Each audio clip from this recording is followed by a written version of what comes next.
नमस्कार दोस्तों, स्वागत है आपका आपके अपने चैनल कॉमर्स 6 में। एसेट के प्रीवियस पेपर की मैंने सीरीज स्टार्ट की हुई है, तो उसमें आज हम जो है नेक्स्ट क्वेश्चन करेंगे।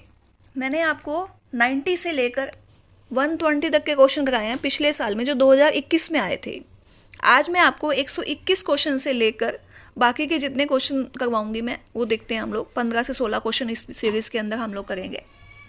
तो इसमें है match list 1 with list 2 and select the correct answer using codes given below. अब देखिएगा, इस टॉपिक को मैंने आपको बार बार बोला, ट्रायल बैलेंस में से जो एरर वाला टॉपिक है उसमें से क्वेश्चन हमेशा आता है। हर साल के पेपर में आपको दिखाऊंगी, उसमें सब में इस तरह के क्वेश्चन आपके आए हुए हैं। तो अब मैचिंग है, इसका मतलब हो गया कि आपको सारे के सारे एरर के बारे में नॉलेज होनी चाहिए। अगर आपको एक भी एरर नहीं आती तो आपको मैचिंग करने में थोड़ी सी प्रॉब्लम आ सकती है। तो अब इसमें फर्स्ट आ गया आपका एरर ऑफ पोस्टिंग। पोस्टिंग का मतलब क्या हो गया कि आपने कहीं कुछ गलत पोस्ट कर दिया है। तो क्या है, cell book overcast. Cell book जो ओवरकास्ट है, इसका मतलब है कि जो एरर ऑफ कोस्टिंग है ये आंसर आएगा, पोस्टिंग नहीं आएगा। तो इसका मतलब बी का 1 हो गया। बी का 1 जहां पर होगा वो हम देख लेंगे। दूसरा पॉइंट है goods sold to Ram but wrongly debit to Shyam. तो ये आपका जो है पोस्टिंग में हो सकता है। और उसके बाद आपका error of principle, goods return by A not enter in the books. तो ये तो आपका एरर ऑफ ओमिशन होगा। तो ये आपका है जी बी का, डी का रहेगा 3। एरर ऑफ प्रिंस, उसके बाद है wages paid for construction but debited in wages account. तो कंस्ट्रक्शन का है तो आपका बिल्डिंग अकाउंट में ही आना चाहिए, लेकिन वेजेस में डाल रखा है, तो ये आपका एरर ऑफ प्रिंसिपल होगा। तो हम एक बार देख लेते हैं इसको। इसके अंदर आपका जो ए पार्ट है, ए में सेकंड मैंने बोला था, तो दोनों ऑप्शन में आ रहा है आपका।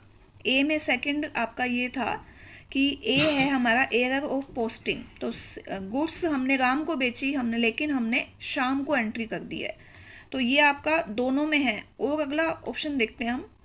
अगला था आपका बी पार्ट के अंदर एरर ऑफ कोस्टिंग है, तो एरर ऑफ कोस्टिंग में फर्स्ट आना चाहिए। तो हम यहाँ देख लेते हैं कि इसमें क्या आ रहा है। इसमें आपका दोनों में ही फर्स्ट आ रहा है। इसका मतलब कि दो ऑप्शन तो बिल्कुल सेम है, तो 2 या 3 में से एक ऑप्शन रहने वाला है। तो हमने अभी देखा था कि सी का तो हमारे पास 4 है और डी का 3 है।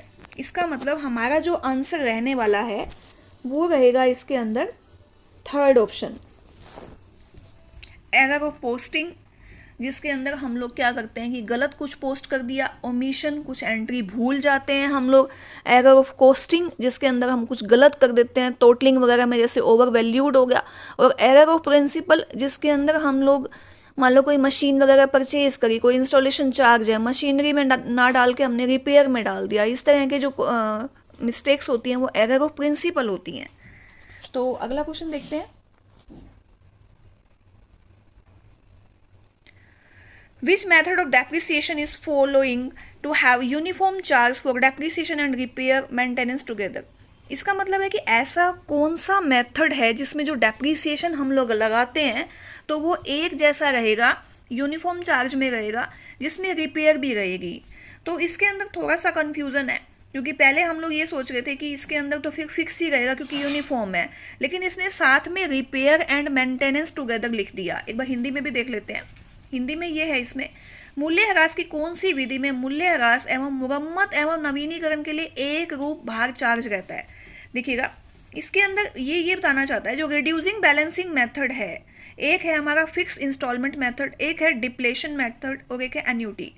तो हम लोगों का जो रिड्यूसिंग मेथड है उसके अंदर डेप्रीसिएशन हमारा कम होता जाएगा, डेप्रीसिएशन कम होगा, लेकिन जो रिपेयर है, मेंटेनेंस है, उसका चार्ज बढ़ जाता है। तो वो यूनिफॉर्म ही रहेगा कि डेप्रीसिएशन कम होता जाएगा और डेप्रीसिएशन के साथ साथ रिपेयर और मेंटेनेंस जो है वो इंक्रीज होती जाएगी। रिपेयर और मेंटेनेंस इंक्रीज होगी तो आपका जो फर्स्ट ऑप्शन है इसके अंदर रिड्यूसिंग बैलेंसिंग मेथड, ये आपका बिल्कुल ठीक रहने वाला है। उसके बाद अगला देखिएगा, अगला क्वेश्चन, ट्रेडमार्क इज। देखिएगा, अकाउंट्स के अंदर जो हमारे 3 रूल्स होते हैं, रियल अकाउंट, पर्सनल अकाउंट है, रियल अकाउंट है, नॉमिनल अकाउंट है। उसमें पर्सनल अकाउंट में जो इंडिविजुअल हो गया और आर्टिफिशियल हो गए, और साथ में रिप्रेजेंटेटिव। रियल अकाउंट के अंदर टेंजिबल और इंटेंजिबल एसेट्स आती हैं। नॉमिनल के अंदर जितने भी लॉसेज हैं, एक्सपेंसेस हैं, इनकम है और प्रॉफिट आता है। तो ये क्या कह रहा है कि ट्रेडमार्क क्या है। ट्रेडमार्क हमारी एसेट होती है, इसका मतलब रियल अकाउंट है, लेकिन टेंजिबल नहीं है, इनटेंजिबल है। तो इसके अंदर ऑप्शन देख लेते हैं, tangible real account, intangible real account, representative personal account या नॉमिनल अकाउंट। तो टेंजिबल रियल अकाउंट तो नहीं है क्योंकि हम ट्रेडमार्क को टच नहीं कर सकते। इनटेंजिबल रियल अकाउंट इसका ऑप्शन रहेगा। रिप्रेजेंटेटिव हो नहीं सकता और नॉमिनल भी नहीं हो सकता। तो ये आपका रहने वाला है। रिप्रेजेंटेटिव में आउटस्टैंडिंग सैलरी या प्रीपेड रहता है आपका, तो ये ऑप्शन आपका ठीक रहेगा इसके अंदर। अगला क्वेश्चन देखिएगा। अब आ गया जी आपका बैंक रिकंसिलेशन, जिसमें से मैं हमेशा ही कहती हूँ बैंक रिकंसिलेशन में से एक क्वेश्चन आपका 100% आएगा ही आएगा। तो डेबिट बैलेंस है हमारा, डेबिट बैलेंस दिया हुआ है कैश बुक का, कैश बुक का डेबिट बैलेंस है, इट मीन्स प्लस में आएगा, हमारा फेवरेबल बैलेंस है। उसके बाद क्या है जी हमारा कि cheque deposit but not yet cleared amounted, cheque हमने डिपॉजिट करवा दिया लेकिन अभी तक क्लियर नहीं हुआ है 300 रुपीज़ का। हमने चेक जब डिपॉजिट किया था तो हमने बैलेंस को ऐड कर दिया था, लेकिन अभी तक क्लियर नहीं हुआ, तो ये लेस हो जाएगा आपका। तो आपका जो इसके अंदर स्टार्टिंग करेंगे हम लोग 4000 से, 4000 में हम लोग क्या करेंगे 300 को माइनस कर देंगे। उसके बाद आगे क्या कह रहा है वो कि हमने 200 के चेक्स जो हैं वो इशू कर दिए लेकिन प्रेजेंट नहीं हुए, तो 200 रुपीज़ हमारे क्या हो जाएंगे जी, ऐड हो जाएंगे इसके अंदर। उसके बाद आगे क्या कह रहा है वो, आगे कह रहा है कि 100 रुपीज़ हमने क्या किए, जो कलेक्शन करी है डिविडेंड की, और 100 रुपीज़ हमारे को इंटरेस्ट लग गया। तो इसका मतलब हमारे ऑप्शन में क्या आएगा 4000, 4000 में हम क्या करेंगे जी 200 रुपीज़ प्लस कर देंगे, प्लस में 200 रुपीज़ और प्लस कर देंगे, और माइनस में 300 रुपीज़ माइनस कर देंगे। 200 रुपीज़ कौन से हो गए, check issued but not presented, हमने इशू कर दिया लेकिन प्रेजेंट नहीं हुआ, ऐड हो जाएगा। डिविडेंड ऐड हो जाएगा, इंटरेस्ट ऐड हो जाएगा, और जो हमारा जो cheque issued, cheque deposit but not cleared, तो वो आपका माइनस हो जाएगा। तो आंसर क्या आ जाएगा, इसका आंसर आ जाएगा 4100। तो एक बार ऑप्शन में देख लेते हैं क्या ये है क्या। तो देखिएगा, एक आपका ऑप्शन है 300, 3700, 4100, 3900। तो ऑप्शन आपका ये बिल्कुल ठीक रहने वाला है, ये ऑप्शन आपका ठीक हो जाएगा। आगे देखिएगा, उसके बाद एक supporting voucher is documentary evidence of business transaction having taken place, secondary voucher prepared by an accountant, A proof. तो आपका ये डॉक्यूमेंट्री एविडेंस आ जाएगा इसके अंदर। फर्स्ट ऑप्शन आपका बिल्कुल ठीक रहने वाला है इसके अंदर। उसके बाद अगला क्वेश्चन देखिएगा, ये आपका प्रैक्टिकल क्वेश्चन है, मैंने वैसे इस बार सीरीज में करवाया भी हुआ है, आप इसको चेक भी कर सकते हैं वीडियो में। उसके बाद अगला क्वेश्चन है, क्योंकि ये वाला इसमें पॉसिबल नहीं रहेगा इस स्क्रीन पे, which of the following is an example of deferred revenue expenditure. Deferred revenue expenditure कौन से होते हैं, जो कि हम हैवी अमाउंट में, बल्क अमाउंट में करते हैं, लेकिन उसका जो प्रॉफिट है हमें फ्यूचर में मिलता है। तो ऐसे कौन से हैं हमने वो बताना है। स्पेसिफिक रिसर्च एक्सपेंसेस, देखिएगा जब हम किसी विशेष चीज़ की रिसर्च करते हैं तो वो हमारे लिए बेनिफिट उसका फ्यूचर में मिलता है, अभी तो तुरंत तो उसका बेनिफिट नहीं मिलेगा। तो ये तो बिल्कुल डेफर्ड रिवेन्यू एक्सपेंडिचर है, ये सही लग रहा है। अगला देख लेते हैं, स्पेशल एडवर्टीजमेंट एक्सपेंसेस। एडवर्टीजमेंट हम आज करेंगे लेकिन उसका प्रॉफिट आने वाले कई सालों तक मिलेगा हमें, तो एडवर्टीजमेंट भी हमारा क्या है, डेफर्ड रिवेन्यू एक्सपेंडिचर है। अगला देख लेते हैं, heavy expenses for transferring business at suitable place. हमने कोई भी बिजनेस को ट्रांसफर कर दिया, शिफ्ट कर दिया किसी ऐसी जगह पे जहाँ पर हमारी सेल ज़्यादा हो रही है, तो ये भी आपका डेफर्ड एक्सपेंसेस है, क्योंकि इससे हमें आने वाले टाइम में प्रॉफिट मिलने वाला है। तो ऑल दीज, इसका मतलब बिल्कुल सही है कि जो हमारा ऑल दीज ऑप्शन है, सारे ऑप्शन बिल्कुल ठीक है, तो ये आपका बिल्कुल सही रहने वाला है। अगला क्वेश्चन देखिएगा, a company can issue zero coupon rate debenture, तो बिल्कुल डिबेंचर इशू कर सकती है जीरो रेट के। पार्टली कन्वर्टेबल डिबेंचर वो भी कर सकती है, सिक्योर डिबेंचर वो भी कर सकती है। तो इसका मतलब all type of debenture as shown 1 2 3 बिल्कुल सही है आपका। ये ऑप्शन फोर्थ ऑप्शन जो है वो सही रहेगा। देखिएगा, मैं आपको एक थोड़ी सी छोटी सी टिप बताती हूँ कि जब ऑल ऑफ दीज आता है ना, तो लगभग 99% आंसर ऑल ऑफ दीज ही होता है। 1% होता है कि ऑल ऑफ दीज नहीं होता, तो इसको आप ध्यान रखिएगा। ऑल ऑफ दीज पे आप हमेशा ध्यान रखिए कि लगभग यही आंसर होता है।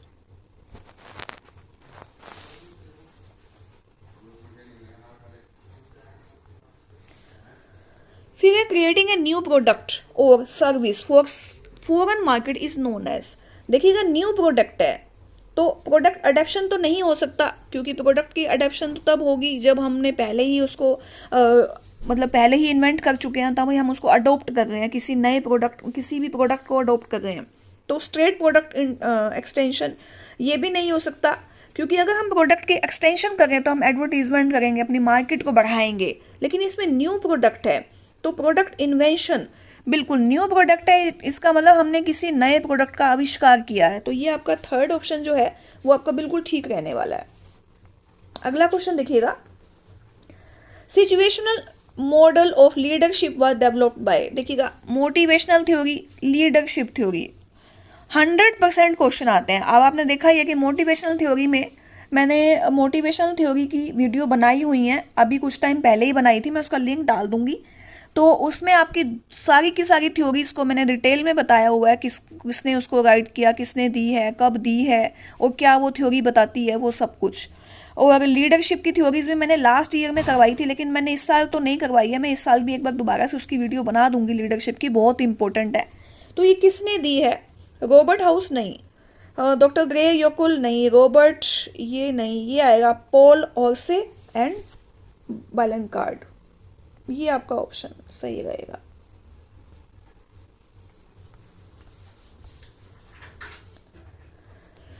Which is not element of business environment. देखिएगा बिजनेस एनवायरनमेंट के हमारे जो एलिमेंट होते हैं वो होते हैं लीगल, पॉलिटिकल और इकोनॉमिकल। हिस्टोरिकल नहीं होता है, क्योंकि जो हमारा जो बिजनेस का एनवायरनमेंट है उसको लीगल, कानून की तरफ से क्या नए कानून बनाए गए, क्या अमेंडमेंट आई, क्या एक्ट चेंज हुए, वो सब इफेक्ट करते हैं हमारे बिजनेस के एनवायरनमेंट को। पॉलिटिकल का बहुत ज़्यादा इफेक्ट करता है, क्योंकि पॉलिटिकल अगर राजनीति के अंदर कोई भी ऐसा कुछ हो जाता है, कुछ चेंजेज आ जाते हैं, जैसे अभी नोटबंदी का हुआ था, मोदी जी ने किया, जीएसटी लागू हो गया, तो ये सब चीज़ें पॉलिटिकल जो मैटर्स हैं वो हमारे बिजनेस को काफ़ी इफेक्ट करते हैं, इसलिए ये भी एनवायरनमेंट का ही हिस्सा है। और जो हमारा इकोनॉमिक है, इकोनॉमिक तो सबसे पहले ही है कि इकोनॉमिक क्राइटेरिया तो सबसे ज़्यादा रहेगा। इकोनॉमिक हमारी जो सर्कल है वो चलता रहेगा, हमारा बिजनेस बढ़ेगा। अगर इकोनॉमी डाउन हो जाती है तो हमारे बिजनेस पे काफ़ी फ़र्क पड़ता है, हमारी जीडीपी पे फ़र्क पड़ता है, जैसे कि कोरोना काल में हुआ। तो आपका ये हिस्टोरिकल जो ऑप्शन है ये बिल्कुल ठीक रहने वाला है।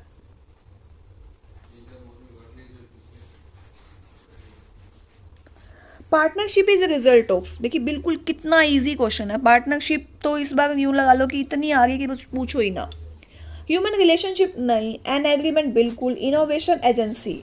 देखिएगा एग्रीमेंट ही तो है ना, एक समझौता है पार्टनरशिप, चाहे वो रिटर्न में है चाहे वो वर्बली है। Factor causing unethical conduct in management is. जब हम कोई भी अनएथिकल एक्टिविटीज़ करते हैं तो कहीं ना कहीं हमारा लालच होता है, तभी करते हैं, अदरवाइज हमें कोई भी ऐसी गैर नैतिक चीज़ों को करने की ज़रूरत ही क्या होती है। तो इकोनॉमिक ग्रीड, देखिए पहला ऑप्शन बिल्कुल सही लगा है, लेकिन फिर भी हम आगे के ऑप्शन देखेंगे। Fair competition, social values, government policies. Fair competition में हम लोग अनएथिकल काम नहीं करेंगे, सोशल वैल्यूज़ में हम एथिकल काम करेंगे, अनएथिकल नहीं करेंगे। गवर्नमेंट पॉलिसीज़ हमें कभी भी ये नहीं कहेंगे कि आप इलीगल काम करो। तो ये क्या बच गया? इकोनॉमिक ग्रीड, यही आपका आंसर रहने वाला है।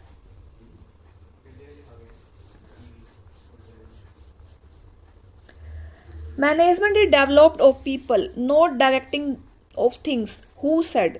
देखिए इस तरह के 2-3 क्वेश्चन तो आते ही हैं कि किसने ये स्टेटमेंट दी, तो उसमें हम कितनी सारी जो स्टेटमेंट्स होती हैं उसको लर्न नहीं कर सकते, लेकिन उसके बावजूद भी हमें ये कह सकते हैं कि कई क्वेश्चंस में हमें तीर तुक्के भी लगाने पड़ते हैं। तो इस तरह के क्वेश्चन को आप ज़्यादा ये मत सोचें कि हम कितनी डेफिनेशंस को याद रखें। तो ये जो डेफिनेशन है वो दी थी इसके अंदर लॉरेंस एप्ले ने दी थी। चलिएगा अगला क्वेश्चन देखते हैं। Dance is a communication that flows from a higher level to one और more level in the organisation. Higher से लोअर में जा रहा है तो डाउनवर्ड आएगा। डायगोनल नहीं, ऐसा नहीं होगा, हॉरिजॉन्टल नहीं हो सकता, अपवर्ड नहीं हो सकता। डायगोनल में हम लोग किसी चीज़ की समस्या का सॉल्यूशन करते हैं तो वो ऊपर से नीचे, नीचे से ऊपर सेम लेवल में भी हो सकती है। हॉरिजॉन्टल में सेम लेवल पे आता है, अपवर्ड में हम नीचे से ऊपर की तरफ जाते हैं, तो ऊपर से नीचे में हमारा डाउनवर्ड कम्युनिकेशन आएगा, ये बिल्कुल ठीक है। डायगोनल में हम किसी समस्या का समाधान करते हैं, कुछ क्वेश्चन जो हैं वो फीडबैक होते हैं, तो उसमें आता है ये। अगला क्वेश्चन है सब्सक्रिप्शन वाला। ये आज की सीरीज का लास्ट क्वेश्चन रहेगा, उसके बाद अगली सीरीज के अंदर मैं इसको क्वेश्चन को खत्म करवा दूंगी और कुछ टॉपिक्स जो हैं इंपॉर्टेंट वो भी करवाने वाली हूँ। तो सब्सक्रिप्शन है आपका 6,64,000। तो इनकम एंड एक्सपेंडिचर के अंदर हमने जो है हम क्या करते हैं, इसी साल के खर्चों को हम लोग क्या करेंगे, मेंशन करेंगे। पिछले साल वालों को लेस कर देंगे, अगले साल वालों को हमने कुछ एडवांस लिया हुआ है तो वो भी हम लोग क्या करेंगे, उसको भी लेस कर देंगे। अगले साल का कुछ भी इस साल में कुछ आउटस्टैंडिंग है तो वो ऐड कर देंगे। लेकिन ये क्या कह रहा है कि हमें बताना क्या है, the amount of subscription receive during the, receive बताना कि कैश कितना रिसीव हुआ। इनकम एंड एक्सपेंडिचर में जो बैलेंस है हमारा वो है 6,24,000 रुपीज़। तो 6 लाख, एक बार यहाँ कर लेते हैं, 6,24,000 रुपीज़। अब ये कह रहा है कि हमारा जो सब्सक्रिप्शन आउटस्टैंडिंग था वो था कौन सा, 2020 में। तो इसका मतलब वो रिसीव हो गया होगा 21 में, इन्होंने ऐड कर दिया होगा, लेकिन वो है तो पिछले साल का। और जो 69,000 है वो आउटस्टैंडिंग है 21,000 का, तो इन्होंने उसको क्या किया होगा, उसको लेस कर दिया होगा। तो वो हम क्या करेंगे, वो हम इसके अंदर 54,000 को तो हम क्या करेंगे, प्लस कर देंगे, क्योंकि हमारे पास रिसीव हो गया होगा। और ये आउटस्टैंडिंग जो कि हमारे पास रिसीव नहीं हुआ है लेकिन उन्होंने ये ऐड किया होगा, तो हम ये 69,000 को माइनस कर देंगे। यानी कि नेट इफेक्ट कितना आ गया हमारा इसके अंदर, 6,10,000 रुपीज़। अब आगे कह रहा है कि सब्सक्रिप्शन जो है, एक मिनट रुकिएगा, 6,10,000 को हम एक बार नोट कर लेते हैं। उसके बाद आगे है सब्सक्रिप्शन रिसीव्ड इन एडवांस। हमारे पास ऑप्शन आ गया था 6,10,000 रुपीज़। अब हमने क्या किया है, एडवांस में रिसीव कर लिया है। पिछले साल में हमने एडवांस में रिसीव किया था, जबकि वो है इस साल का, तो इन्होंने उसको ऐड कर दिया होगा। और जो ये 35,000 है एडवांस में रिसीव्ड है, इनको उन्होंने क्या किया होगा, माइनस कर दिया होगा। अब हम क्या करेंगे, हमारे पास एडवांस में रिसीव तो हो गया ना, तो हम इसको क्या करेंगे, 6,10,000 में 35,000 को ऐड कर देंगे और माइनस कर देंगे 31,000। ऑप्शन आंसर आ जाएगा आपका 6,14,000। तो एक बार ऑप्शन में देख लेते हैं 6,14,000 है क्या, बिल्कुल 634 नहीं, 604 नहीं, 614, ये आपका आंसर रहने वाला है। हमने क्या करना है, हम इनकम एंड एक्सपेंडिचर का पूछा जाता है तो हम अपने ही साल से मतलब रखते हैं। अगर पिछले साल से कोई है तो हम उसको लेस कर देते हैं, अगले साल से है तो भी लेस कर देते हैं। लेकिन रिसीव के अंदर चाहे पिछले साल का है चाहे अगले साल का है, जो हमें इस साल में रिसीव हुआ है हम उसको ऐड कर देते हैं। ये आपने देखना है, एक किस्म से कैश फ्लो स्टेटमेंट है ये।